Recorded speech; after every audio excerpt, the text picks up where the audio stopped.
This is the Wheel of Time Spoilers podcast.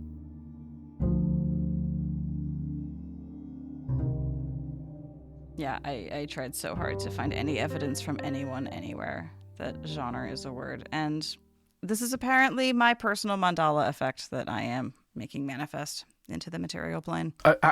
Can you just say it one more time? Because I say it genre, right? There's John, like the name John, and then Ra, like She-Ra. And it's two very distinct syllables, and that's not how you're saying it. I'm saying it genre. Genre. Yeah, because I've switched the E and the R at the end in my head. Got it.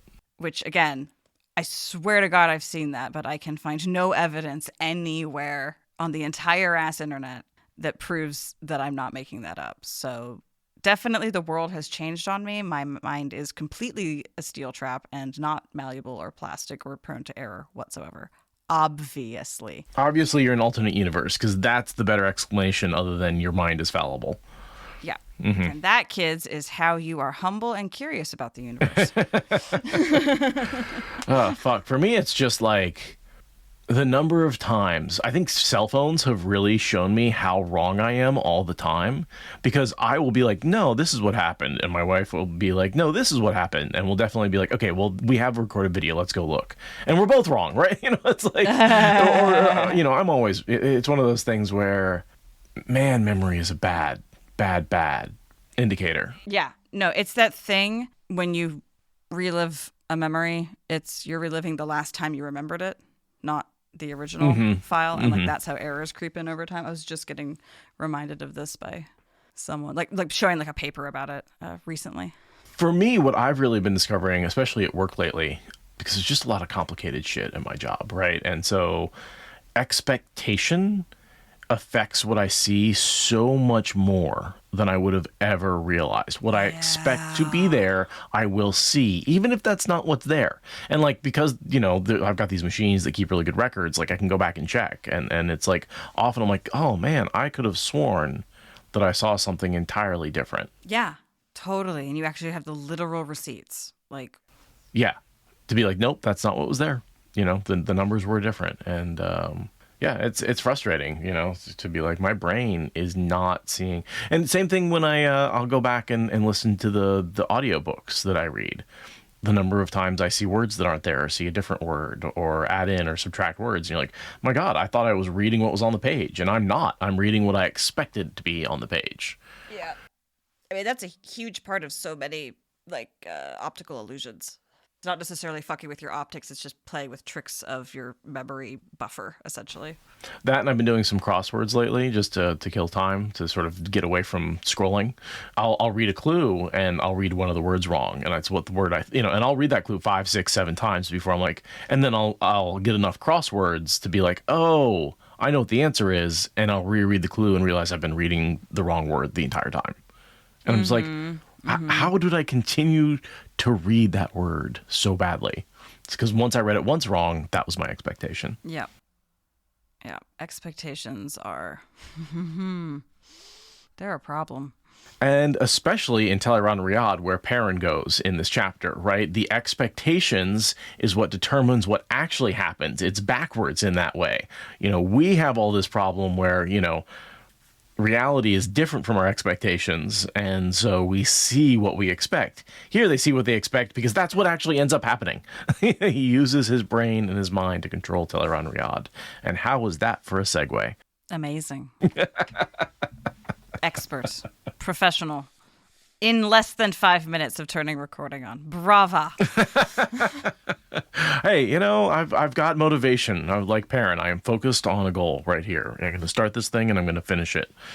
It's might take me a decade, but I'm getting through these goddamn books. And much like Perrin, you are so focused on the one thing that you're missing that we actually start with Elayne in this chapter today.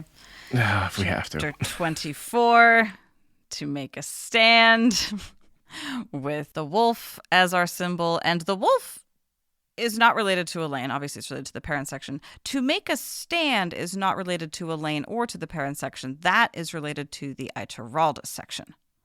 because he says something to the effect of, this is a good place to make a stand, as good as any, or whatever, in Meridon. But I don't quite understand why the wolf and that title go with opening with Elayne. I don't know. If I was putting these together, I would have the title and the symbol go together and preferably go with the first or significantly largest of the POVs. That's how I would design it. Or try and come up with something that's like a theme between the various POVs, right? I think that would be really clever, but sometimes these are just so unrelated. Yeah, there isn't a theme between them, so. I mean, you could say that it's Elayne is not standing. Ha ha. Because she's got the bed rest to not make a stand, to lay down. To make a sit.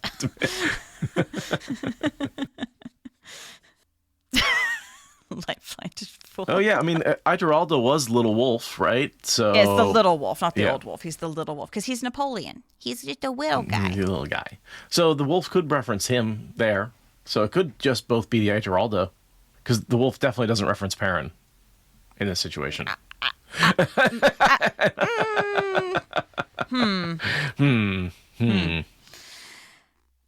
Should I read this in? Please. Okay. Bed rest, Melfane announced, taking her ear from the wooden tube she'd placed against Elayne's chest. The midwife was a short, ample-cheeked woman who today wore her hair tied back by a translucent blue scarf. Her neat dress was of white and matching sky blue, as if worn in defiance of the perpetually overcast sky. What? Elayne asked. 1 week, Melfane said, wagging a thick finger at Elayne. You aren't to be on your feet for 1 week. Elayne blinked, stunned, her exhaustion fleeing for the moment. Melfane smiled cheerfully as she consigned Elayne to this impossible punishment. Bed rest? For a week? And I'll cut it there because, that's basically the conclusion for the next several pages, is Elayne squawking about bed rest in various ways, shapes, and forms. Characters come through in and out, but that's the vibe for where we're at. And I love the interaction between the midwife and her being like, I'm the queen. I'm the queen's midwife. And there's not a single person that won't let me tell you what to do because you're pregnant. Like, the only person who can supersede the queen is the queen's midwife, because she is speaking on behalf of the queen's pregnancy, which is the only thing the queen actually has to listen to more than herself. Oh my God. Love it. And then there's a fun interaction between Birgitte and Elayne, where Brigitta's like, I'm glad you're staying here. And Elaine's like, what, would you trap me here forever? And she's like, no, but 6 months might be nice. Right. If we could just get you through that 4th trimester, I would be so much more happy. And then there is this legitimate point where Brigitte's like, listen, if you're going to go into traps, let me know. I'm your warder. I need to protect you. I can't protect you in traps if you're not going to tell me you're getting into one. Yeah, so I really liked this section from Birgitte because this is the argument Gawain thinks he's making to Egwene. A lot of the words are the same. The anger definitely is coming out in a lot of the same forms. In this case, however, Birgitte is completely fucking justified in being angry at her literal Aes Sedai for treating her like an annoying little boy that won't go away. Right? Like, in Gawain's case, he's not actually bonded. Egwene didn't actually ask for that. Like, there's nothing. Gawain thinks that he's making this argument. He does not have the legal or moral or emotional or magical grounds for that. Birgitte does. I'm nodding. It's just like, and it's really funny too, because we want Gawain to come and relieve Birgitte of some of her duties, right? Like, he could be learning so much from her. She really could be molding him into a very effective carbon copy of her sense of duty. But instead, nyar. And remember, that's where we left him. He was heading towards them, right? That was his last POV, was I'm going to Elayne, right? I'm leaving Egwene behind. Yeah.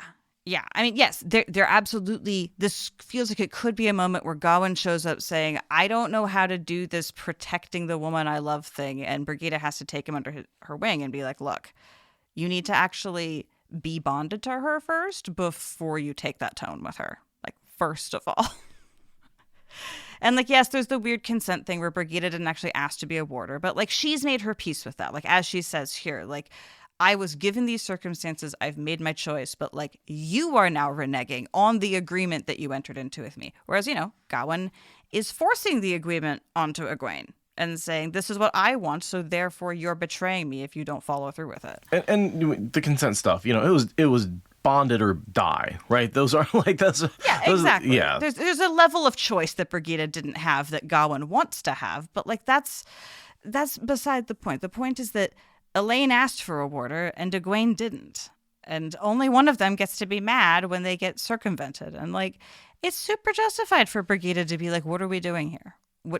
Why am I your warder if this is how you're going to treat me? That's so justified. Gawain says the same thing, and Egwene's retort is, but you're not my warder. And Gawain's like, oh my God, how could you be so mean? It's like, it's a fact, my dude. Right. You haven't proven that you're loyal enough to be my warder. You just like want the title. You're like a guy who wants a promotion at a job, not because he can do the job, but because he wants the title of the job. Right. Yeah. It's just nice to see this argument being made because you want to have your Supergirls get protected. So it's nice to have someone make the argument from the moral high ground rather than from off to the side in like navel gazing land. But we'll ignore the point that like she probably would have been killed if she'd gone along. She wouldn't have necessarily stopped the kidnapping, and she's not valuable, as we see later when she gets killed, right? Like, I mean, and then there's that, but that's a level of metagaming that we can't expect from them. Right. That's for us to know as the spoiler people. Because, yeah, I mean, Elayne is right that mission was not for taking warders along, but maybe that mission was for warders to shoot down before it ever happened because it was a bad plan. Right. Maybe that's how Birgitte protects you, is she makes you realize that this is not the way. It's like I learned in martial arts. Like the best way to win a fight is to not end up in one in the first place. Have situational awareness and back away from the scary alleyway because you have spidey senses that are trained. You don't need to win a knife fight. You need to avoid a knife fight. Nobody wins in a knife fight, yeah. Yeah, like a Birgitte, a warder is there to be like, maybe don't throw yourself into a pit of vipers. Maybe don't do that. And I like how Elaine's like, well, I'm not going to do that again. And she's like, you're going to do something else dumb, though. Like, yeah, don't rule lawyers me on risk-taking, Elayne. You've made a habit of this, and you're not going to stop, especially now. Like, we know who you are as a person. All we're asking is that you let the team back you up. But I really do think there is this thing in Elaine's brain that says, I have this prophecies from Min that makes me sort of have this guarantee, and anyone I bring with me doesn't have that guarantee, and I'm putting them at risk. And there's a reason why I'm going by myself. I'm much less likely to put other people in danger by doing that. Ignoring the people who have to die to rescue her every single time that she puts herself in danger. But yeah, ignoring the boy who cried wolf emotional whiplash that she's doing by sneaking behind her bodyguards rather than convincing them that it's a good risk. Like, come on, girl, respect the people that are trying to help you. So Birgitte gives her a very good, I'm not mad, I'm just disappointed. And Elayne shrinks like a small child. And I, for one, am glad to see it. So in comes Matt, right? Yes, Matt comes in like an anxious father. Yeah. He's so funny. I really did enjoy the sparring between Elayne and Matt here. There's a good amount of just like back and forth. And Birgitte gets in on it. Like Elayne thinks at the beginning how like Matt and Birgitte are tearing into her. But then later, Brigitte's tearing into Matt too. Like good banter. Good banter all around. Yeah, good, well-written banter. And just, Matt, looks like you've been at the losing end of a battle skirmish. The details are none of your business. Yeah, it's like, what were you doing in a pool of your own blood down in the dungeon? I was interrogating the Black Aja. Okay, girl. Okay, sure. I mean, she's not lying. She's just leaving out so much context.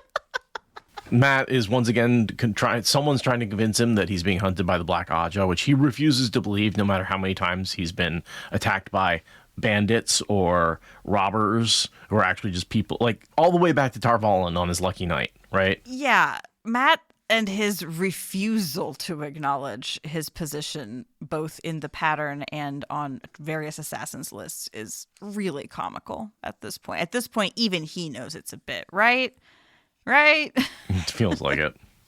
We get a list of the Dark Friends who escaped. Melar, Cheyenne, Marilyn Gamalfin. and Faelian Boda. Right. And those two are from like the original Black Aja 13. Like they are continuing to slip in and out of custody. And remember, Cheyenne is the original, right? The girl with the knife and she's back eye of the world. She's from the road trip from hell. Yeah. Yeah. She's an old school dark friend, and she is on the lam once again.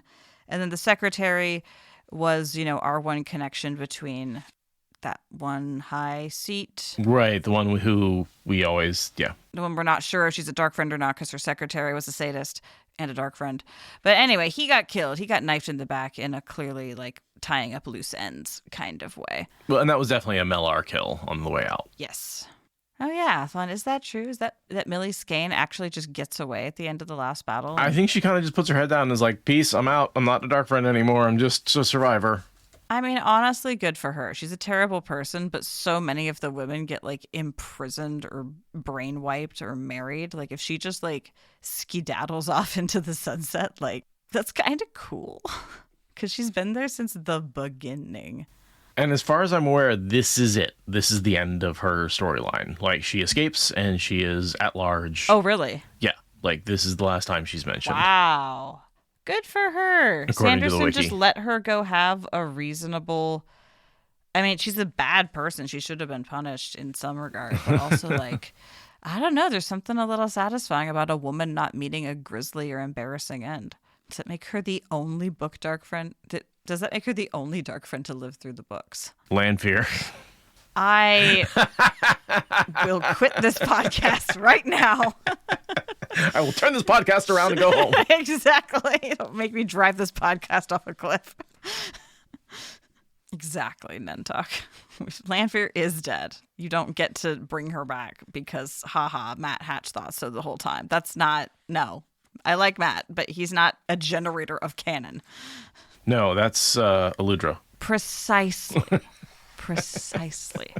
So we do have the moment where Elayne kind of reflects and goes, like, I guess I didn't really get anything out of this except being exhausted. Everybody kind of got away. And copies of the medallion now exist in Dark Friend hands. Like, we have the ability to make copies on our side, but they also have copies, and that's not great. They have a copy. Okay, a copy, a singular copy. But who knows? They might have their own Dark Elayne. Right. Who will get to making, I mean, more inferior copies, but still, Seems like the Sean Chan should be up on making copies of Terran because they can make the collars, right? And they have the training in that. But it feels like, it's one of those things where they're trained in one very specific Terran and in no way is that generalized to any other ones. Yeah, I really would have loved a plot line where the Sean Chan immediately glom onto these things, even though they are kind of inferior, and just start churning them out. And it's a whole, confounding factor. We can't headcanon that happens in the Fourth Age. That Foxhead Medallion knockoffs are, a big part of the military arms race that, shapes the conflicts of the Fourth Age. Especially the ones that don't let you channel, right? Because then you can have a bunch of, someone like Tuon can have the Foxhead Medallion. Although here's the question. Would she be able to control an ADOM and hold a Foxhead Medallion? One of the flawed Foxhead Medallions, I would think not. I would think I would feel like that would shut down the part of your mind that's able to do the controlling stuff. Right. And because you have to be in a circle. Right. Yeah, Death Watch guards armed with them would probably be the number one thing they'd do. Can you imagine Ogier Death Watch guards with an amulet coming at a channeler? Terrifying. Yeah. Wow. Yeah, definitely. And also you could have, handcuffs or something for criminals where it's like, okay, now you can't channel because we slap these cuffs on you. Right. You also can't be affected by channeling, but you can't channel. Yeah, I guess that would be... It's kind of a side effect, but that is almost a useful effect, right? It's like pharmacy drugs, right? Half the time they're like, oh, there's these side effects. They end up becoming off-label effects that sometimes people want. Yeah, that is not the worst analogy. So we end the POV with Matt, I think, laying out the beginnings of his plan for how to deal with the golem, mainly being asking for a gateway that gets made in the palace and that whole piece of the puzzle. Oh, I think what he's asking for is a bunch of copies of the medallion. right? He said, because he's like, were you able to copy it? And he's like, okay, well, now I need something, right? Now I know you can copy it. Can I get a bunch of copies? Oh, see, I thought he came in with I thought he was walking in meaning to ask her about the gateway that gets made. I didn't think he had put it all together in that brief moment of time. I thought that like that was part of. Oh no, he was there to be with Birgitte. They were hanging out, and then we're still in the immediate aftermath of the thing, right? Yeah, I guess maybe he thought it all through that fast. Because he's been thinking and planning with the people to be like, how can we take down this golem? He's gone through that planning stages. Right. And he needs a gateway in order to do that. He was going to have to ask her for a gateway regardless of if there's copies of the medallion in the picture. Totally, but I'm sure, but because he asks, were you able to copy it right there? Then he immediately goes into, okay, I need a favor. Oh, yeah. No, that's true. That's true. Because he probably was, yeah.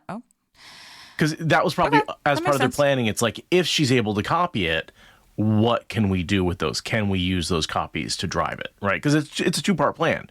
Drive it with the medallion. Well, first tempt it into place, then drive it with the medallions through a gateway that's been already opened from the other side so he doesn't feel the channeling.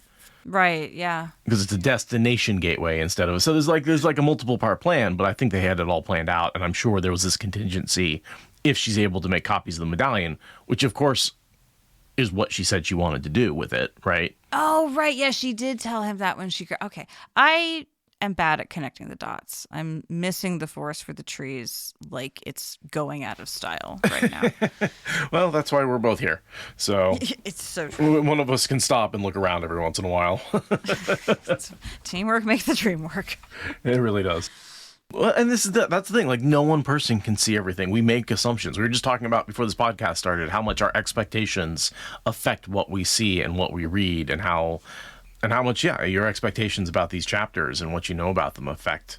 It's one of the reasons I love going through and making my notes, because so often I look at something a little bit closely, I look it up, I challenge my expectations through research, and so often just doing the notes, I discover a whole nother layer to these books.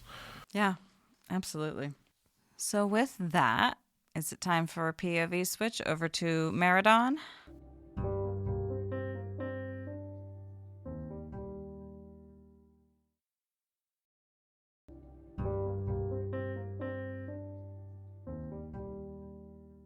Yeah, to Ituralda. And this is basically them in the city. Lot of names here. Lot of names. Lot I'm of assuming names. this is another crop of donors and beta readers. Some of them have been around for a while. But one of the things I did discover when researching this is where the names are coming from. These aren't just fans, right? These are fans who donated to a Wheel of Time charity raising money for research into amyloidosis, which is what killed Robert Jordan. So these are people who've raised money for the disease that killed Robert, to research into that disease. Okay. So every one of these names represents like a material step towards trying to not lose the next Robert Jordan in that exact way. That's a nice, bittersweet kind of thing to have peppered through. And probably not all of them, right? I think some of the people were beta. I've been saying they're all beta readers. And then I'm like, I feel like something else is going on here. I think some of them were beta readers, but some of them are definitely those who donated to the charity. Well, like we know that Matt Hatch is not one of the charity donators, right? Like we know. Okay, so a little column A, a little column B. We don't know the proportions, but that makes a lot of sense. And so Entail was named for Stephen Entill. Way to go, Stephen. Nice. Yeah, I saw that name and I'm like, okay, so this is the beginning of the name. So it seems like this particular plot is taking a lot of the heavy lifting on these names. Yeah, of those names. Yeah, just a lot of Saldeans, a lot of Borderlanders. A lot of people want to be Borderlanders. I mean, a lot of those guys got to die real quick. So it's a good place to be throwing all those names. I wanted to ask about the Trader's Banner by the Saldeans. I don't understand why it's called the Trader's Banner. Did you catch that? It's a way of saying that they're traitors. It's kind of like the pirate flag, right? They're declaring the ways in which they're outside of the bounds of law. Like, I mean, not that I've ever heard of that in the real world. I just, like, from context, it was like, okay, so if you have done an uprising and you want everyone to know there's a new guy in charge, this is a way that you signal that. So are they saying that the people in the town, what are they rebelling against? The military had a coup. Okay. It was a military coup. So these are the people who did the coup in order to ride out and rescue Ituralde, and they are under this new banner, not the Vram who was in charge of the city, who's a dark friend, right? Like, he's a terrible dark friend. Yes, exactly. The leadership was not doing the right thing, and so lower levels of the military decided that their oath mattered more than the chain of command, and that they needed to rise up and literally kill their superiors and take control of the city in order to do the right thing. And this is a way for them to signal to the town, to other armed forces, to anyone that rides up to the gate. This is a way for them to say, this is what we did, and we're not hiding it. We're not claiming that that didn't happen. I mean, and he has this whole thing about how, like, he's going to demand execution at the end, and one of his subordinates says, you know, I'll be with you to the end, like clearly referencing the part where, like, there's going to be a, you know, mass execution when the queen comes back to town, which obviously doesn't happen because most of them probably hurl themselves into the last battle before Tenobia has a chance to get back, because Tenobia dies in the last battle. So... Well, and him and his wife claw out their eyes and throw themselves out a window when Rand comes around. Oh, yeah, when Rand comes by doing his, like, glowing Jesus thing. Yeah, it drives them insane. They can't handle it because they're pretty deep in the shadow. You know, in this chapter, the guy, Yearly, says, I can't tell if they're fools or dark friends. And the answer is deep dark friends. Deep dark, yeah. They're bad not dark friends. Foolish dark friends. They're not shallow-level dark friends. They are deep in the shadow. And that's why they needed a military coup in order to get, you know, to do the right thing. So, and we see evidence of fighting before they rode out, right? There was basically, that evidence of the coup is what you're saying. Exactly. Because, you know, when your giant chain of command fractures into smaller pieces, some people are going to pick the wrong side of that fracturing, right? We saw that with the Tower coup, right? Many women stayed who wished that they had left in the end. But, like, you know, stuff breaks really fast. You find yourself on one side of the fault line, and that's what you deal with. And sometimes you get run through with a sword because that's how the friction is crumbling. And, you know, it's okay to think, oh, maybe I should go with my superior officer as stuff happens really fast. Like, this happened in a matter of, you know, minutes, half an hour. Right. I mean, we saw how confusing it was. Yeah. Yeah. This was a really rapidly evolving situation. So, yeah, they had to kill some of their own countrymen in order to do the right thing, which is, again, why they're like, we're going to proclaim this with a flag. We're not going to pretend everything's fine and dandy. So Ituralde talks with Vram, the Dark Friend, right? Yeah, he wants to go see this lord and lady that were willing to let him and his men die until a literal military coup changed the thing. He needs to meet them and look at them in the eye and tell them to go to hell straight from the depths of his soul in person, which I love from him. When there's that moment where they're like, oh, and you're Dragonsworn. He's like, no, I mean, technically, yeah, I guess I am. Like, yeah, I mean, he even makes the argument to Yearly later, like, swear yourself to the dragon. It fixes all of your allegiance problems. Like, sir, you're proselytizing for becoming a Dragonsworn. I think that makes you a Dragonsworn. Right, absolutely.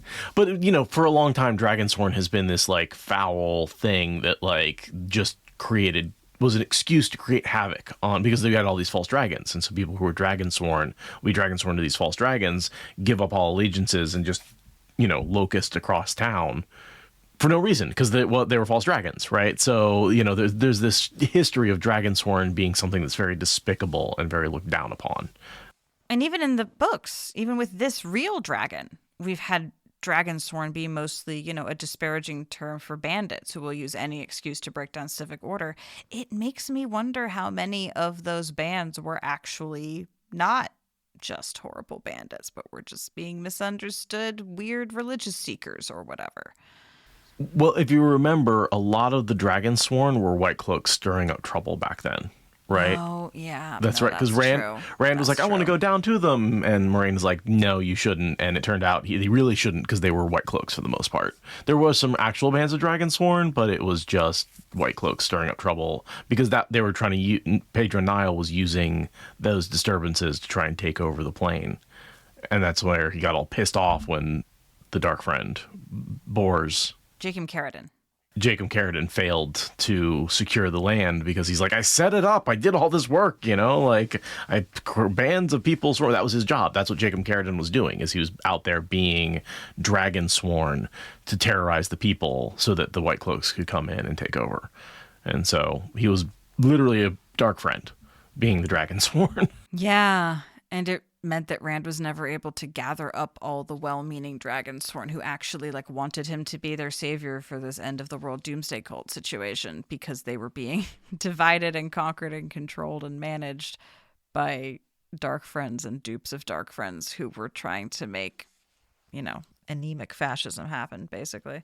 And if he did ride down and get any one group together, he'd never be able to gather enough groups fast enough to keep from being wiped out. He'd gather attention faster. Once he was part of a group, that group would be targeted.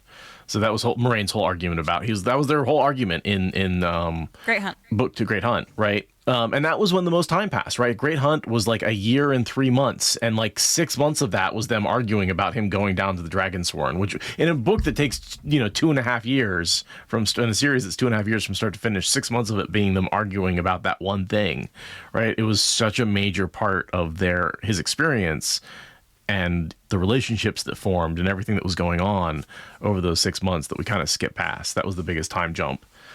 And I honestly do think that we could have had more of those in the series as they went on. There's times when he's in a palace where I think another couple of months could have gone by and we would have been like, oh yeah, this makes more sense as everybody has more time to catch up. Things have time to happen.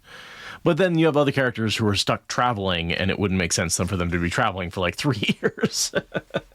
It's hard to make a sprawling fantasy world, I think. It is. So yeah, there's this argument between Yoli and Itralda about, hey, come join with me, swear to the dragon. We talked about that briefly. And he's like, no, I'm going to stick with my oaths. And so Itralda's like, well, we're going to make a stand here. We've got this army, because they still have that giant Trolloc army outside. Just because they were rescued into the town doesn't mean the Trolloc army has disappeared, right? It's this huge giant army. They've been fighting this whole time. Now they have walls. They have a slight advantage, but it's not gone. Right. The town is still vulnerable. The two armies are vulnerable. The borderlands are vulnerable, right? The bigger problem still exists. And yeah, Yurley is like, I'm going to demand execution at the end of this. But in the meantime, how big can we make those gateways? What kind of interesting plot twists can we add to our siege as I defend my city? And Itralda's like, yeah, I guess if you're willing to give your life up for me, this is where I'm making my stand. I'm going to give up my life for you to make this a focal early battle of the last battle. Here we go. This is the spot. The commuted sentence comes into play a bunch in these books, right? With Perrin here, I feel like there's Aiel or something that are going to go kill themselves. And Perrin's like, I'll put you on the front lines. You'll probably die there. And they're like, cool. Might be Borderlanders. I can't remember. I'm getting who that is mixed up. But there's a couple of times where there's someone who committed. Oh, yeah, it's someone who committed a crime. Yeah, I'll remember it later. I'll remember it once we turn off recording. Yeah, this is definitely a shower thoughts kind of remembering, because I feel like you're right, but I am not drawing the name or the circumstance to mind. And yeah, also the end of this POV is where we get the title of the chapter, To Make a Stand. In the city.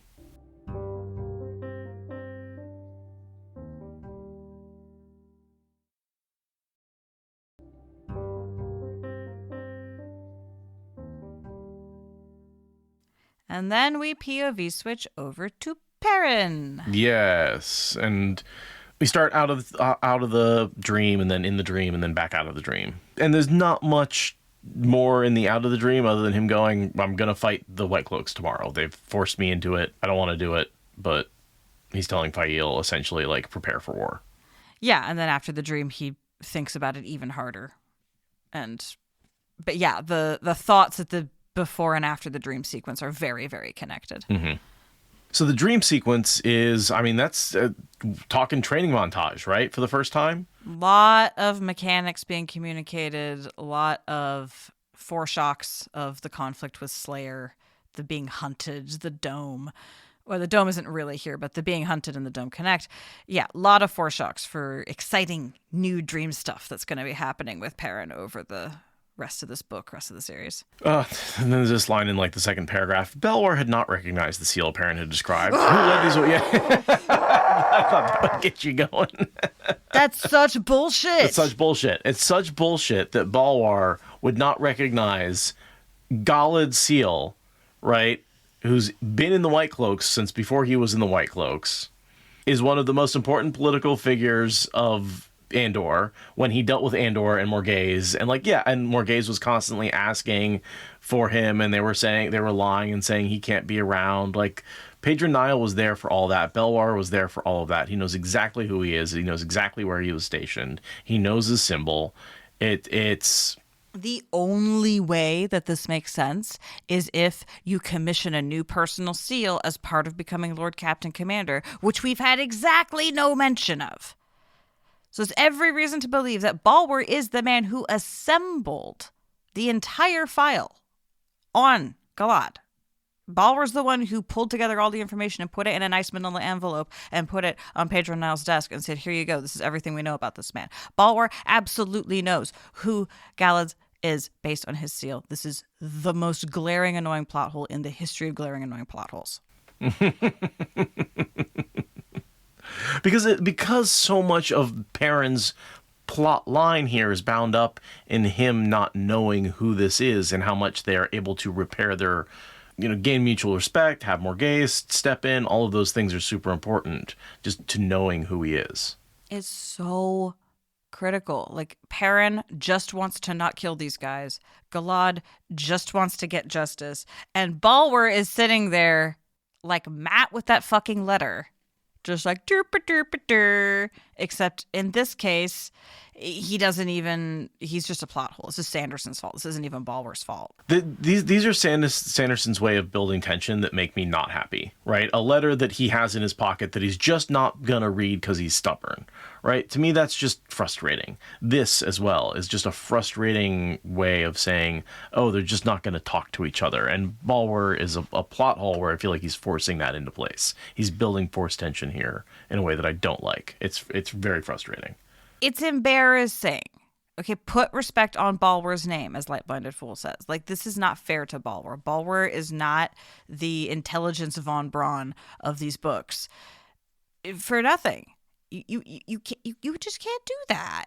You just can't do that. Someone in chat, I forget who, a few days ago was like, Balwar is the literal von Braun of the books, because there's this little couplet like about von Braun not caring where the rockets come down because it's not his department. Balwar's kind of the same with the way that he just does intelligence for like the absolute worst people. But like, at least give him the credit for having done the intelligence work, Sanderson. Right. And being, a source of good intelligence, right? You completely undermine his character with that line. Yeah, absolutely. Also, did you see in the Elayne section, there's even mention of the invasion of Camelin, right? She's thinking, she doesn't mention it to Matt because she doesn't want to cause panic or whatever, but it's like it's on the page. The universe is just like, it's right there. And it's, makes me so... Like, if she had just mentioned it around Matt, maybe he would have, for some reason, pulled out... I don't know. It's just... Yeah. Sanderson's methods of building tension are a bit hit and miss for us, I think, would be the charitable way to say that. So, yeah, I don't know how much you want to talk about this training montage. He starts off just running as fast as he can. Then he figures out how to essentially appear where he wants to appear. And then he sort of gets what I think is a big level up for the first time, which is the ability to follow someone who teleports. And that's not something that's necessarily anybody else has had, except maybe the Forsaken using weaves. Yeah, I feel like the way that Hopper describes it makes me think that other dreamers can develop a similar sense, because it's not just smell. Smell's kind of the analogy metaphor, but like, there's more to it than that. So I think that dreamers and presumably people who know magic in various forms can also have that skill. But yeah, we don't see it in practice. Oh yeah, Amis does it when she first meets Egwene, right? She's able to follow Egwene to Tanchico. That's right. She's like, where is this place? She has no idea because she just senses. She just followed Egwene. Like, so clearly, yes, this skill transcends wolfy olfactory skills. And I like the way they're able to say anyone who can smell as I do. And maybe the wise ones are just clever enough to make themselves have a better sense of smell. Nah, I think it's just that smell is too much of an analogy. It's not their olfactory hardware. It's something to do with their sense of presence in the dream, which the wolves are going to interpret through their best sense, which is smell. We go through all the arguments about, we've talked about this a million times, but Perrin, it's not the wolf in him, it's the human in him, right? He's the only one who had to be stopped and told when to end the hunt. The wolves know when to end the hunt. The person in you who wants to continue violence long past the normal point is not a wolf. Right. And he asks the question, is it possible to run on four legs and not come too strongly? To which Opera says, yeah, obviously. It's like... You're mixing up those two things. Perrin is. He's being a wolf and being here too strongly are not the same thing. Right, exactly. And it's, we've talked about it a million times. Sanderson does say a lot of really good versions of what he wants to say here. The problem is that he didn't cut out the 6 other versions of that he wrote. Right.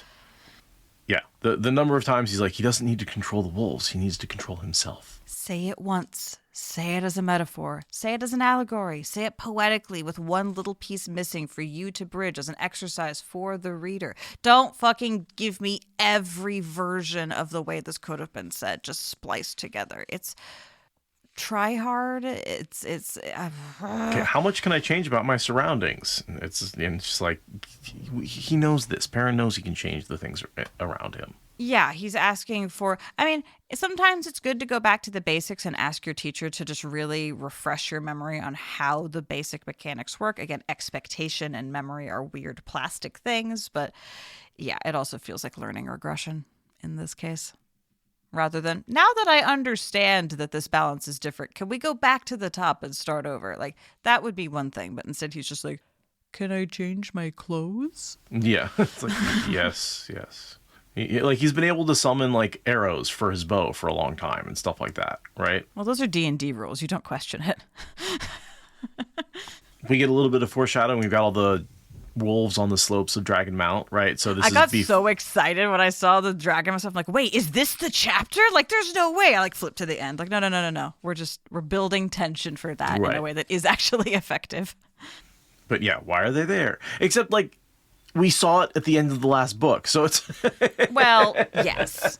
Yeah, yeah. But, now it's kind of like a fun anticipation, because you're like, oh, we're gonna see that. And, I don't know, it's kind of fun to get warmed up to it. But part of me, I almost wish that we'd taken the Perrin chapters and put them in order, in place. It would have made the first book so much... Yeah, it would have made so much work, and it would have made it much, much harder to navigate these chapters. Because the POV, like the Matt POV and Elayne POV we just did are vastly different in time than the Perrin POV we're in right now, right? Mm-hmm. Even though they're in the same chapter. So we couldn't have even done it chapter by chapter, which is, I think, what made it so hard. Yeah. We would have done it POV by POV. And separating out POVs would have been really difficult between books. Yeah. As Athlon was saying, this is the symptoms of I made a book physically too big to be bound. Like, we're deep in the throes of the fracture lines created by that problem. And yeah, it would be hard to fix. Because they had to have end point for the first book. So they had to move forward his epiphany, when really it would have fit better at the end of this book. And if you just had a bunch of this Perrin stuff in the previous book, but then you have had a whole book of buildup, right? Which, if you think about it as one whole book, the A Memory of Light, the final book, is sort of the Sanderlanche, the ending, right? But can you imagine a whole book of just like all the boring stuff that we did in the previous book, plus all the boring stuff we did in this book as he sets everything up? No, we would have been arguing for to hell with the timeline, give me some action. Right, exactly. exactly. So, but it would have been interesting, I think, to podcast through it in some sort of order. But I think we would have needed someone full-time just to work on the logistics of that, basically. We would have needed like a Maria Simmons. So then we get our first of our new leveled up Perrin encounters with Slayer. Yes. Which is fun and exciting, and my love of Sanderson's action writing kicks right back in. I was just mad at him for having the, as Marzipan put it, that ADHD, like, spiraling around explaining yourself thing. Like he was just doing that and I was annoyed at him, but now a paragraph later, we're going to do a really cool action sequence with Slayer in the dream. And I'm super here and excited that Sanderson's at the pen again. And it starts with the murder of Morning Light, one of the wolves. Rip. And basically she, out of existence. Oh, I made it so bad. Just completely out of, dying in the wolf dream is bad. I don't think it's fair. I'm going to go on record saying I don't think it's fair that if a wolf dies in the wolf dream, it gets booted out of existence for all time. I think that's unfair. Heaven should be safer, not more dangerous. That's why Slayer is so bad, right? Like, he's unique. He's different. Like, this has never happened before. So uncool. So yeah, Perrin hears that there's danger and decides to run headlong into it, basically, is what happens. And then, like, it's like D&D, like the literal, like, action rounds. It happens, like, in just a few seconds. And, like, a few minutes later, he is back where he started being like, well, that went badly. Like, it's really fast, actually, just how, because physics don't have to apply in the dream and travel isn't a thing, and even the speed of thought is almost, like, faster than normal. The entire encounter takes like literally 2.5 minutes. It reminds me a lot of Loghain's attack on Demandred, where he like goes in, attack, gets his ass kicked, runs away. And he's like moaning on the ground 30 seconds later, like, oh, that went poorly. Ow. Yeah. A lot of times in movies, TV, comic books, the action sequence is slowed down into this like big, long, it takes a whole episode to get through one boss fight. But like, I kind of like the writing here where it's like, oh no, that actually was really fast. Like it's a couple of pages, but the character is very like cognizant of how little real world time passed. And that's something that I don't think Jordan did as much, because he would be like, and then there were these sword forms, and he'd list a couple of sword forms, and then someone would die, right? Like, this blow by blow is very much a Sanderson way of writing. Yeah, which I love. It's like full HD color panel comics in my head. It's just amazing. So we get a mention of how Slayer looks like Lan, so we know that's Esam, right? He's in the Esam body. That is Lan's cousin? Uncle? Cousin. I don't remember. I think they're cousins. Because when he talks about killing his cousin, when Slayer talks about like wanting to like kill his cousin in the wench, right? That's Lan and Nynaeve that he was talking about, not Rand and Min, right? Because I thought that Luke was Rand's cousin. And Esam is Lan's uncle. Oh. Or is it just or is it the other way around? Could be Lan's uncle. Yeah. To the Googles. To the internet, which keeps track of this stuff. We need to call in more nerds. Yeah, so Luke is Rand's uncle. Oh, it's Rand's uncle. Okay, Luke is Rand. Oh, right, because he's Tigraine's brother. Yes. Right. And then Esam was cousin of Lan. So Esam's the cousin. Okay, so I was right about cousins. Yes. Trust yourself. No, that is a bad idea. And so they're fighting, and Perrin whips out his I can follow you anywhere, and Slayer whips out I can change the world to bind you, and is basically has the world freeze him solid and use it to, put him in place so he can shoot him with his bow. And Perrin dips out and wills himself away at the last minute. Yeah, it's a really good example. It's like in a D&D campaign when you run up against a boss that you're very much supposed to get more levels before you face, and you're like, totally. No, run away, never mind. Do a little puddle jumper. Yeah, he changed things, made the dock vanish beneath me, created ropes to bind me, pushed the water back so he could get a clear shot at me.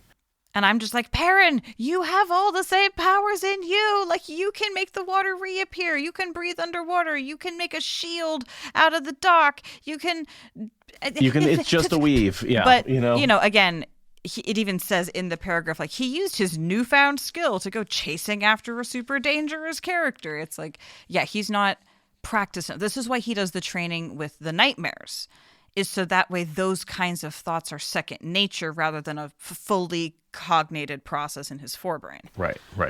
Yeah, he's like that person who takes intro to psych and thinks they know everything about a human's psychology. He's like, I can analyze everybody, and then the second they start getting into actual people, they're like, oh, I'm in over my head. Yeah, it's like when you take mushrooms for the first time and you're like, everyone needs to take mushrooms. I'll just put LSD in the water. It'll fix all the world's problems. And then you like actually pay any attention to like the history of the hippie movement or how psychedelics have affected society. And you're like, maybe not. Maybe I should just start a hippie jam band and just try to like do that instead. I definitely heard people be like, dude, if we just legalize marijuana, like all of our problems are going to go away because everyone's going to be stoned and they're all going to like get along and like everything's going to be great. Like, you know how many times I heard that? And then I've heard legalized. that so many times. Yeah. And it turns out people are still assholes. Well, it turns out because it fixes a lot of problems of criminalization to decriminalize a thing that people are going to do anyway. But like, I refer you to all the problems in the world that existed before marijuana prohibition. There were no problems in the world back then. That's why we want to make America great again. I will flip this table. I'm going to reach through your computer and flip your table. Yeah, that's my favorite. What year exactly would you like call the good old days? And would you like all the policies that were enacted back then? Because the further back you go, the more you're like, well, I don't want these policies. I want those policies. And it's like, Yeah, I'm just going to need you to say the quiet part a little bit louder for the people sitting right next to you so that they know what a piece of shit you are. Thank you. I mean, seriously, who gave you a credit card anyway? God. Anyway, Hopper scolds Perrin, much like Birgitte scolded Elayne, and then says, okay, fine, maybe I'll train you later, but tonight we need to mourn the fact that a wolf has been murdered by that asshole. And so Perrin decides that he needs to go think about all of that in the real world. And we POV switch to him in the waking world. Well, I would say Hopper decides Perrin needs to think about it in the real world. Hopper's like, get the fuck out. Sure, yeah, for sure. But Perrin, deliberately gets out of bed and goes off to think about it and talks to Elias, which is nice. It makes for a good, debrief after this intense wolf session. Totally. Yeah, it's sort of the human perspective on what the wolves are teaching him. Yeah, because Elias has been there for longer. Like, he hasn't engaged with the wolf dream as much, but he has engaged with the being a wolf brother thing. And Perrin just got a big level up. It would help to talk through some of it with someone who gets it. And Gaul's following Perrin around, and Perrin's like, yeah, it's probably because he's just trying to avoid Bane and Chiad because they're living in his tent now. Poor Which Gaul. Yeah, but it's a little bit of like boomer my wife humor, right? I want to avoid my wife, right? He's like, he finally got what he wanted, and now he's avoiding them. Yeah, I can't tell if Bane and Chiad are like actually really annoying or if Sanderson and Jordan just thought they were.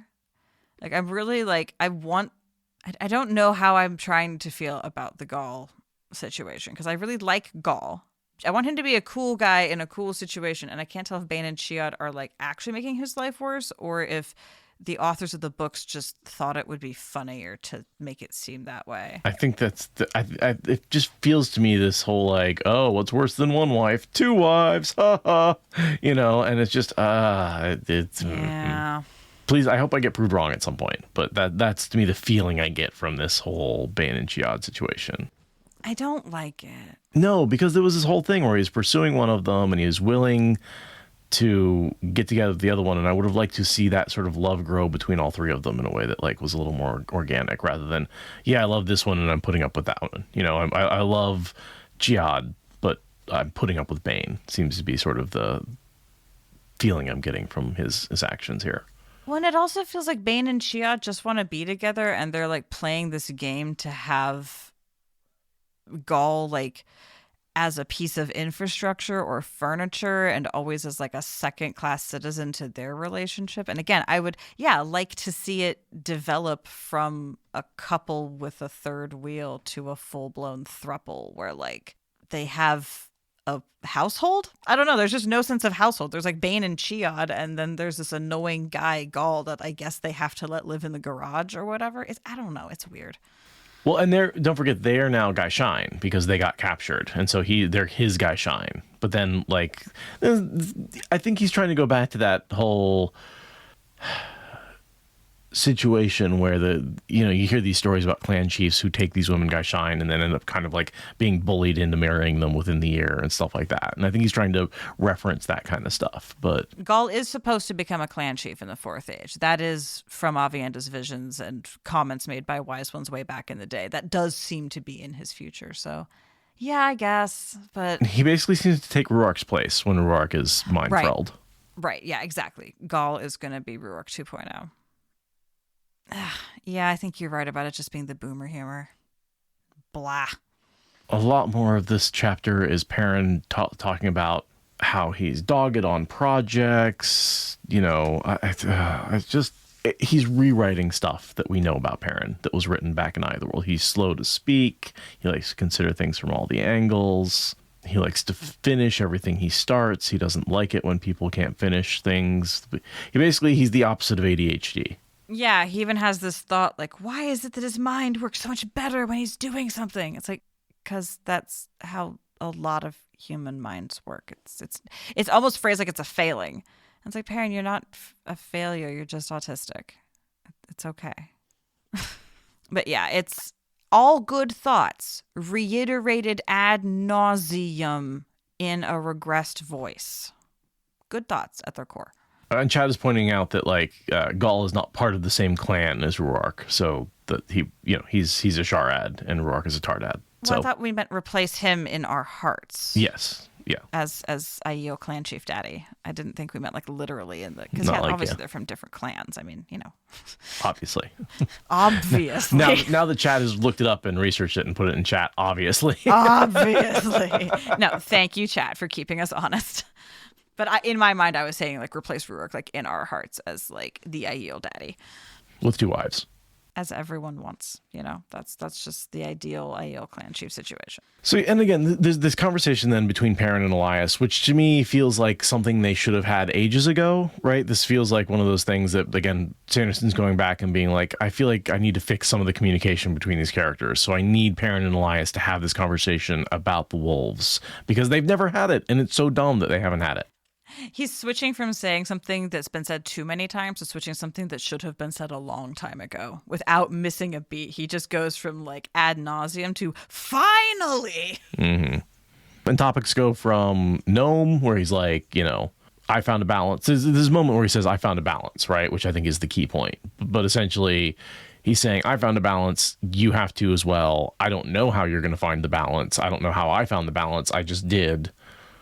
Find your own balance. And the fact that he says that and then it takes Perrin another huge chunk of this book to be like, oh, I need to find a balance. And I'm just like, oh my God.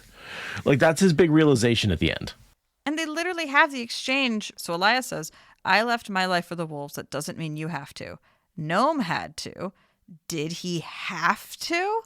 Right. And that question is treated by Perrin like it's rhetorical, but I'm like, no, but really, that is actually the answer that Boundless is going to give you, is that he did not have to. That was a choice. Everyone's got their own balance. And Elias is literally telling you that now. You should wake up in the morning with this revelation. You should go to sleep thinking about this and wake up in the morning having finally put it all together. That's how this should have gone. Yeah, we didn't need the whole Knoll confrontation thing that he ended up doing. Or we just needed him to have a conversation with Boundless a little bit sooner under slightly less dire circumstances. Yeah. We just needed him to interrogate Elias one more time about what makes that balance feel right. Okay, let me just approach this as an autism coach, okay? How do you find the balance? You feel where there's relief in your body, where the tension drops out of your chest, and that is the accommodation that you need to live your life. Perrin. Okay, everyone else can take that advice too, but literally, that's what Perrin needs to learn, is that the thing that makes you feel good is what will be balance for you.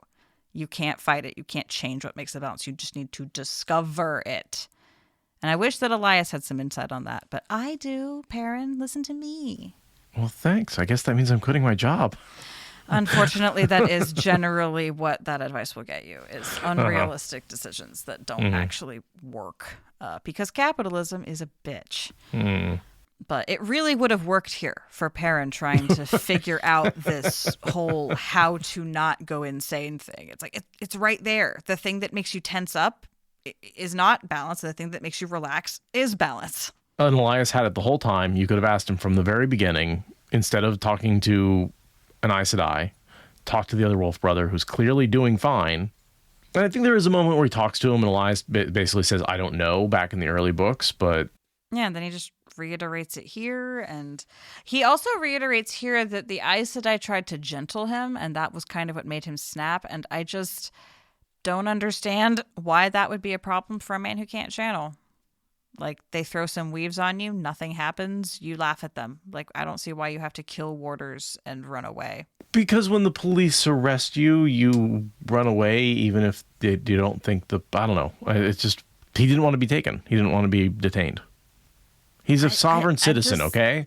Like, I feel like killing warders when what they were going to try to do to you was empirically not going to hurt you is just not in scale. He said he didn't think it would, but at the time he didn't know, you know. I wish that there was a little bit more conversation about that instead of just reiterating it.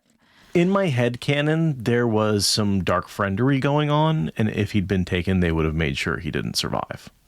Oh, this was in the period of the vileness, wasn't it? This is like specifically like right around that period, right? Because we see him before. We see him before, and that's like a year or less before the violence. Oh, no, yeah, so he would have had a sense that, like, any man taken into their custody isn't coming out alive. Okay, no, fair enough. That's reasonable. And they're taking down lucky people, they're taking down special people, right? They're taking that, because the dragon has been reborn, and they're trying to and the only hint that they have is channelers are considered lucky or special or different. Right. So the odds of dying, regardless of your channeling ability, were higher than ever before in the last 3,000 years of a questionable track record. Okay, no, that's fair. That's fair. He did not know that them dealing with him was going to be it. Because if it had been a definitely non-lethal, like we just need to like take you in and like do an interview and like try to apply some weaves for you, it'll be like a 2-hour in and out doctor appointment. There's no need to kill anyone over that. But that's not what they were. That was not the landscape that he was looking at. No, that's it. I never actually thought about the timeline against the vileness, but he probably knew something was up. So, interesting. Good catch. Yeah, Marzipan's sort of drawing an analogy here between warders and Elias and the White Cloaks and Perrin, the people you had to slay when you discovered your powers to get away and live your life. So it's just, if a group starts with W, you feel slightly wolfy, be on your guard. Well, you don't want to get the WW involved, because then you get the WWE, the WWF. Yeah, you don't want that. No, you don't want that. That's... I don't know, the World Wildlife Fund's not so bad. They just deluge you in junk mail with cute animals on it. Could be worse. Then you get like the wolf pack. I mean, I don't know. This is just all sorts of things going on. And yeah, we sort of end the chapter with Elias and Perrin reiterating for the umpteenth time that Perrin feels weird about this whole White Cloak situation, and he's having weird visions in his dreams that make him feel like this is extra wrong and extra bad. Which is what the visions are for, right? The visions are warning him to save the White Cloaks, basically. I mean, he even has this great thought, which I think shows his leadership earlier, where he's just like, we need those swords from both sides for the battle. And it's like he's already thinking of the White Cloaks as his own, you know? And also, he doesn't want to lose the people he's going to lose if he confronts them, right? He's and that too. No matter how minor it is, and how, like, honestly, I think with the longbows and the channelers, it would be almost, they might, like, lose one person to a stray arrow. Like, I really just don't think the White Cloaks are a threat in any way, shape, or form to Perrin's army. Yeah. Not with unhinged channelers. Yeah, for sure. But that's why one of the reasons that Perrin's a good leader is that he considers unnecessary risk to even one of his people to be a thing worth avoiding. He's like, is it necessary that I risk anyone at all? And he doesn't really think so, but also the White Cloaks are insisting, so we're going to spend another 14,000 fucking chapters worrying about it before we ultimately don't actually attack them. And attack the Trollocs and the other, Yeah. No, it's Dark a good battle sequence. Yeah, it's a great battle scene. I just hate how long there is between here and there. There's so much back and forth, and then we still have the trial to get through, and it's just like the battle itself is great, and that is going to be fun. But and the idea of the trial, of having Morghese be discovered and be the person who moderates it, fantastic. Love that idea. Do it in like a chapter, maybe 2. I'll give you 2 chapters. You can have 1 chapter break as a treat, not 75 chapter breaks. The Perrin stuff could have been edited way down and included way earlier. That's my opinion on it. I don't necessarily think we needed 3 books. Sacrilege to say. Or not even that we didn't need 3 books, is like so much as we could have spent more time on other things in those 3 books. Yeah, we needed 3 books. We needed 3 books, but the Perrin stuff took up way too much of it. And yeah, just the repetition, right? Like there's more side characters, there's more, more Logain stuff, more Forsaken stuff, right? I would have loved to see more of what the Dark Friends are doing. Right, I feel like we're in this critical stage where we're finally getting to see the battle between the 2 sides, and both sides are out and existing. And like, I feel like as the books go on, we get more and more and more Dark Friend POVs, because in the first few books, Dark Friends are this mysterious thing that like could or could not exist, right? But as we go on, we're getting much more Forsaken POVs, Dark Friend POVs, and I just don't feel like we get a lot of that in these books. It's just like, I almost think a better way to build tension would have been show what's happening on the other side. We're building up these armies. Show where the Trolloc armies are building up. Show Ishamael putting together his forces. Show more of, Millie Skane and the Dreadlords. Like that would have been great page filler stuff. No, we need Perrin navel gazing to the point of literally driving us all bonkers. And if anything else, a little more Shan-Chan content. I never thought I'd ask for that, but like, I would have loved to see Matt and Tuon have a little more, when he goes back and he gets up in the robes and everything. I would have loved to see him maybe make more changes to the Empire in order to get them to bring them to battle. Yep. But these are the books we got. These are the books we got. Yeah. So. Yep. No, and as much as we are complaining about them, I am infinitely grateful that he sat down and wrote them. I think he did a better job. And that the kind of book it was is better suited for his writing style, right? Because it's got the battles. It's got like you said, the majestic 3D scenes where you get to see it all. I think that's really, really well done. But God, part of me still wishes Jordan had been there to finish them off. Yeah. And Knife of Dreams is such a good book, right? And you can see that he is gathering for the finish in Knife of Dreams. So I don't believe anyone who says, oh, he wouldn't have finished it, he was just going to write more and more and more. I was like, no, look at what Knife of Dreams is doing. Like, he was there. He was ready to finish these books. Yeah, no, he was not going to pull a Game of Thrones No. Martin on us at all. He did the thing he always said on the back of his dust jacket, which is that he was going to continue writing until they nailed his coffin shut. He did do that. He did do that. That was quite literally. I just don't think that he thought that would be in his 50s. I think he thought that would be in his 70s, 80s, 90s, right? Yeah, which is what we all deserved. Yeah. No, I would have killed for him to finish this ending and then write a bunch of sequels that I thought were terrible and could criticize. and then, to live in that world. To live in that world where Robert Jordan is still pumping out terrible, terrible Outrigger novels. I want that world. I want to be mad at him for not just letting a dead horse lie already. Let it go. Make something Jordan. New. You're ruining Matt. Yeah. As much as I do love these books and what Sanderson did with them, if I could switch worlds, I would. Oh, well. I just want to reach into the bookstore in the other world and just be like, yoink, let me get those finished copies, and all right. But alas, do you want to do a readout? Yeah, I guess I can read this out. Oh, also, this Elias quote. I'll start with this Elias quote that makes absolutely... What? Okay, you don't understand Elias. It's nothing, Elias said. I had forgotten that it could be nice to be around people for a change. I don't know how long I can stay, though. The last hunt is almost here. But, Elias, you don't want to be around people, ever. You hate people. I miss beer. Yeah, that definitely feels like isn't civilization nice, you weird feral people? Don't you want to come back to good civilization where we have clean, tucked-in shirts? Don't you feel bad having an untrimmed beard, you fucking weirdo feral people? That is kind of how that line feels to me. It does. As a feral person, I resent it. But he's a wolf. He feels uncomfortable around people. That is well established. Yeah. Maybe if he said, like, your camp is easier to be around than any other collection of two legs I've been in 20 years, then I would be like, okay, cool. Perrin can even make friendly with the Wolf brothers. But yeah, just, I miss people. No, he doesn't. No. Elias is the same uncomfortable civilization that a wolf is, right? He is a wild creature in that way. That's his balance is much wilder than Perrin's. Yeah, he's really close to the wolves that thought maybe hanging out with people would be worth their time. Like, that's about his balance, is the wolf that was like, maybe I'll take some snacks. Maybe I'll allow a few head pats. Perrin looked up at the sky again. That it is. Pass the word on to Tam and the others for me. I've made my decision. The White Cloaks have picked a place to fight. I've decided to go ahead and meet them tomorrow. All right, Elias said. You don't smell like you want to do it, though. It needs to be done, Perrin said, and that's that.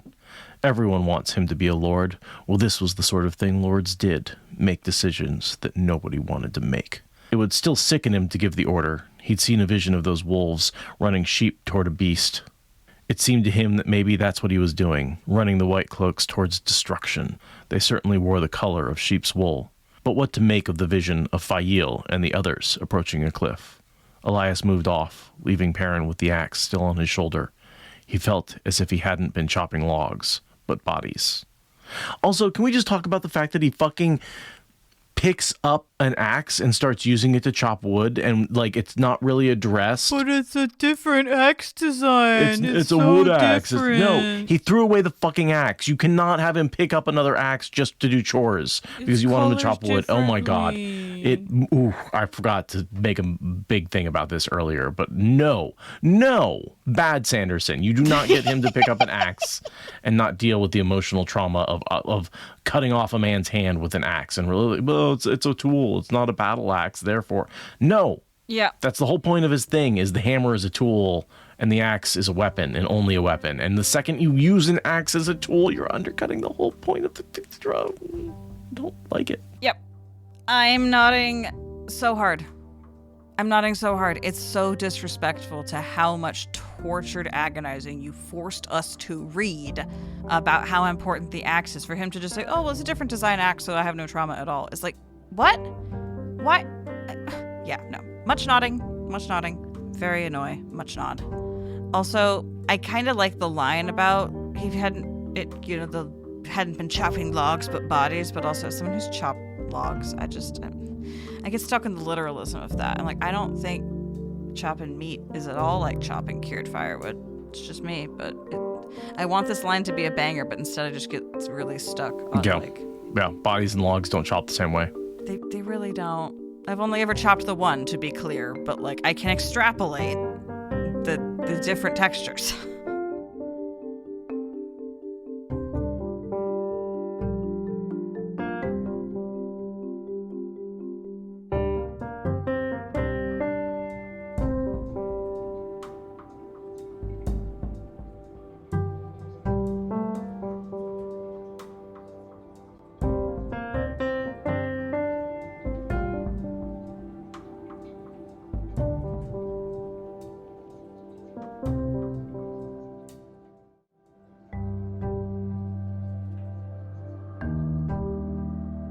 I gutted a fish for the first time the other day.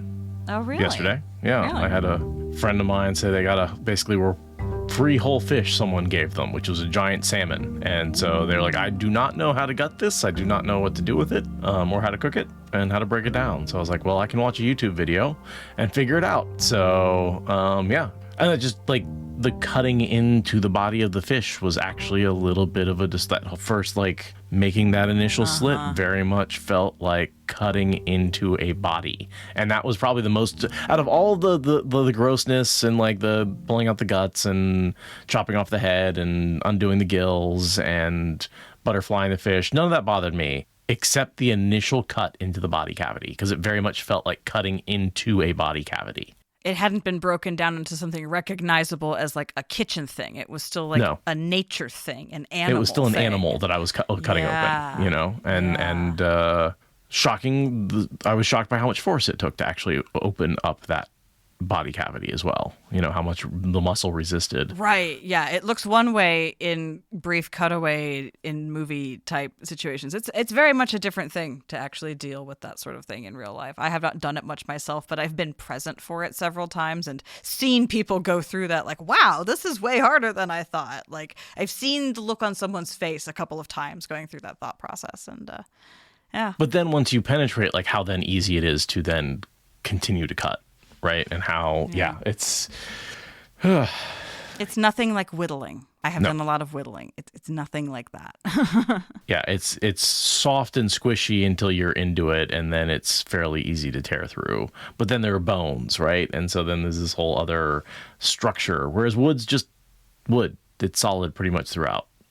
Yeah. Usually. Some wood is more splintery and ridiculous to work with than others. But yeah, It's not nearly as variable as a meat suit. Well, we do live in the Pacific Northwest, life-blinded fool. It's pretty wild and feral out here. I mean, I did live also on the border of West Virginia, and there was a lot of hunting going on out there. But I did not, I do not have the hunter's experience of cutting open deer and gutting deer and sort of that. That's something that's never been on my plate, which I'm kind of happy about. But I'm sure anyone out there who's hunting is like rolling their eyes in my experience here. Most of the experience I have is in helping people deal with butchering backyard chickens. That's most of the experience I have. Or I have not actually done the work, but I have been handing tools and providing water and just being the support person around that process. But those were, chickens we had raised rather than wild animals we had acquired. I had a job where I had to put chickens to sleep at 2 weeks old. They were being used for testing, and so they were exposed, blind. It was a blind study, so some of them were exposed to lead in the egg, and some of them weren't. And then they hatched, and we did some tests on them for the first 2 weeks, and then they were full of lead or not, depending on which ones you didn't know. So they basically had to be put to sleep and disposed of as biomedical toxic waste full of heavy metals. Wow. And so I had a protocol where I basically would inject a poison of some kind into the livers of the 2-week-old baby chicks to put them down. I mean, that's nicer than the meat grinder method that they use for other parts of chicken industrial stuff. Yes. Yeah, I mean, it was lab protocol rather than industrial protocol, right? So it had a lot of, food. Ethical oversight and stuff like that. Yeah, no, the leaded chickens, they did not get through. They were killed at 2 weeks old. None of them lived longer than that. I think we had a smaller group that lived to 6 weeks old for some follow-up studies, but they were very carefully disposed of. Animal testing. And raised they had a nice life for the 2 weeks, but the ones that weren't full of lead, anyway. The control group was having a better time, I would imagine. Yeah, it's interesting. I can go into the study a little bit, but it's baby chickens peep at a very predictable rate. So you can actually measure the frequency at which baby chickens peep. Just like genetically, they're programmed to essentially be little homing beacons for their mother. They just peep, peep, peep, peep. And then you can distract them and they'll stop peeping for a second and look at what you're distracting them with, right? So you usually just play a noise or you do flash something at them and they'll stop peeping and look around and be like, what the fuck was that? And when they forget about it, they'll go back to peeping. Chickens with ADHD and exposure to lead basically have symptoms of ADHD, and they will stop looking around and they will go back to peeping much faster. And so you can actually very easily quantify the level of exposure with the level of ADHD based on the peep frequency. Wow. That makes sense. And then that was used to correlate like what level of exposure actually causes changes. And then you can sort of create laws around exposure levels in public, and the longer I worked on that, the more I realized that there is no safe level. Basically, the lower level they would test, the more effect they would find, right? There is just no safe level of lead exposure. Like, it's bad for you. Lead is bad. Wait, the less there was, the more of an effect? No, the less there... It didn't matter how low you went, there was always an effect. Okay, yeah. I was just like, it's not like a homeopathic inverse thing. No. But it didn't really matter how low you went with the lead exposure. There was always some measurable effect. Yeah, it's one of those things that has, as far as we can tell, literally no redeeming qualities or neutral effects. It's just bad in a way that most things are complicated. Most things have context and facets and compounding. No, lead is just bad. It's just bad. That's it. That's the end of the statement. It's bad. And essentially, the safe levels are set by the levels at which we're able to detect changes in behavior.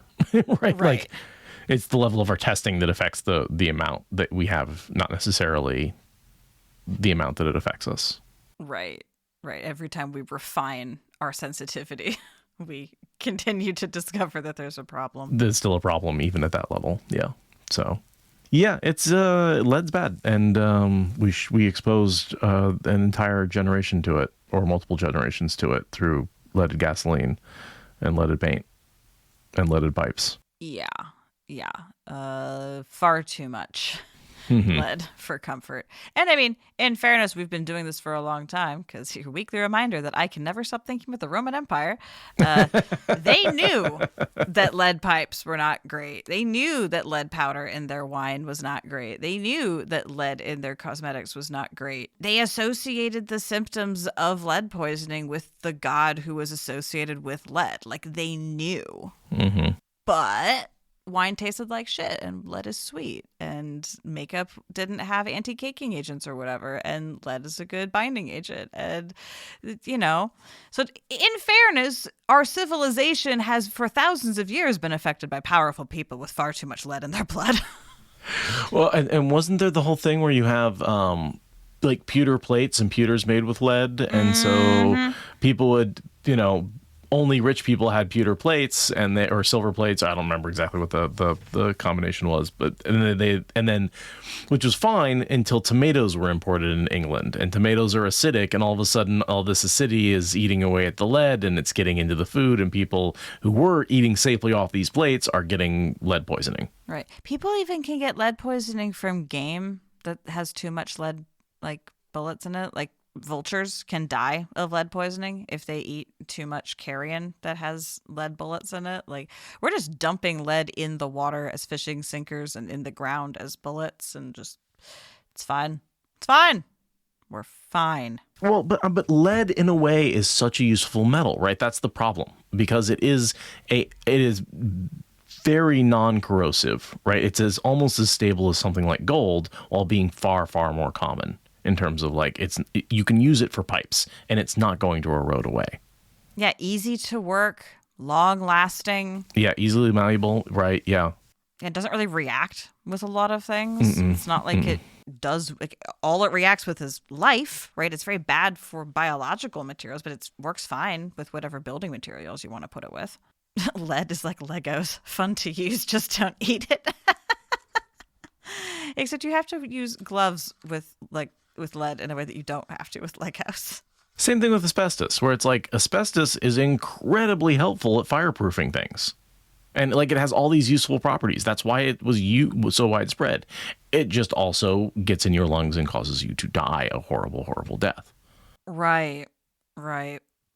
Yeah, it's about use case. It's about context. It's about keeping things in their lane and being safe about your risk assessment and what happens in 50 years when we pull these walls apart. It's why stuff like it's in a lot of ways why progress in society has to be slow. It's like, we want to be faster than this, but you have to do the testing. You have to check things out.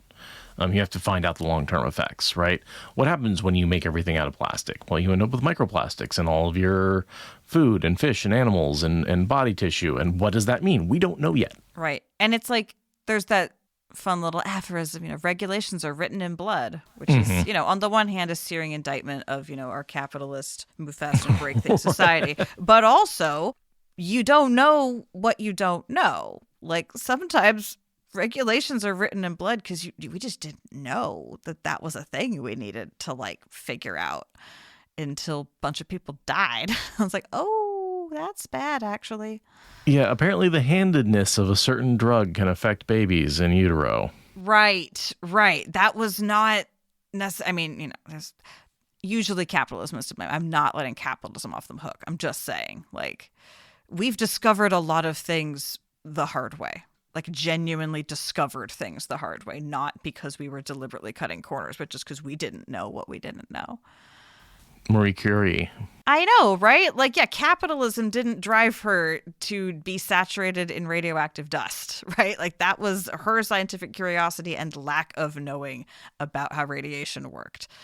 Yeah. Mm-hmm. All right. Well, and I think on that happy note, we are done with this chapter. Is there anything else you wanted to cover? I think you said we had Patreons, but clearly we did not prepare for that. We did not prepare for that. Yeah. Maybe we can get that on the next episode. Yeah. I've seen a few names come through, so wanted to get out there and thank folks before they had to wait too long.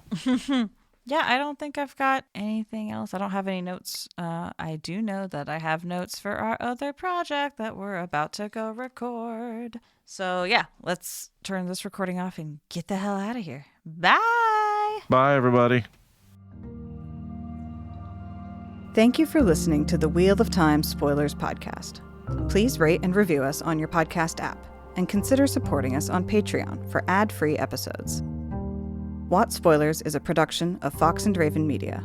For more podcasts from Fox and Raven Media, visit our website at foxandravenmedia.com.